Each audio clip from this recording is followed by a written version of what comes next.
Platonic solid is a three-dimensional shape where each face is the same regular polygon and the same number of polygons meet at each corner, or vertex. There are only 5 shapes that satisfy this criteria: the tetrahedron, the cube, the octahedron, the dodecahedron, and finally the icosahedron. Due to these shapes' strength and economy of design, they appear frequently in the building blocks of nature, and due to this, they strike me likewise as ideal building blocks for music and poetry. In 360 BC, Plato referred to these 5 shapes in his dialogues and associated each with a classical element: air, water, earth, and fire. Since then, these 5 polyhedra have been known as the Platonic Solids. Greek mystics believed these shapes represented ascending levels of consciousness.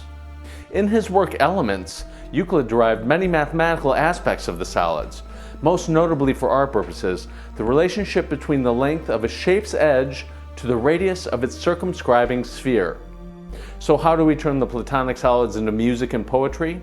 Let's pick up where Euclid left off.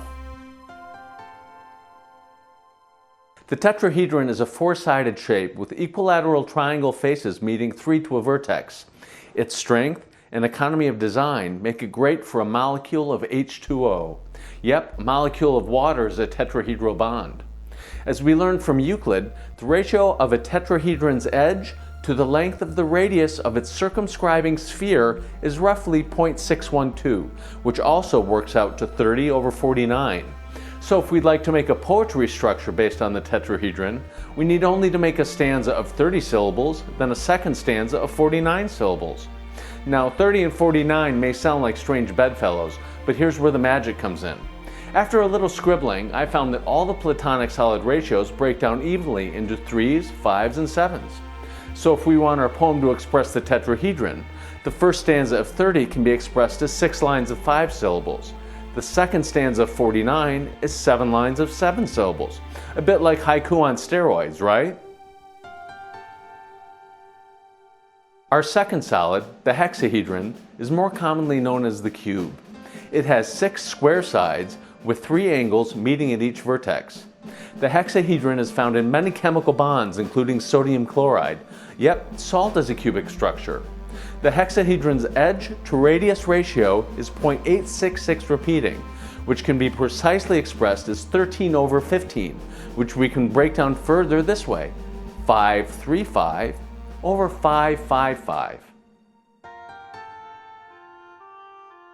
The third Platonic solid is the octahedron, an 8-sided figure with equilateral triangle faces meeting 4 per vertex. The octahedron is commonly found in crystals and metal ions.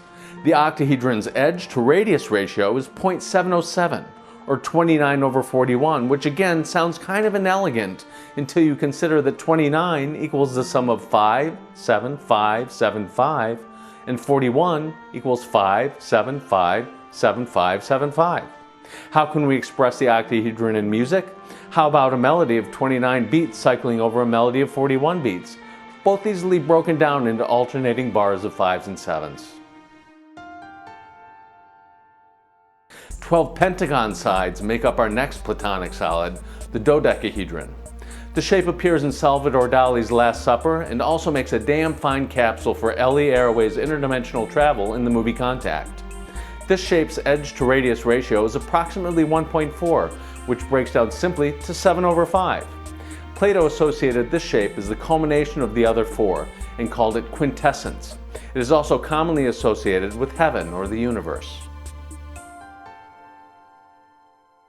The last of the 5 Platonic solids is the icosahedron, which sports 20 equilateral triangles meeting 5 to a vertex.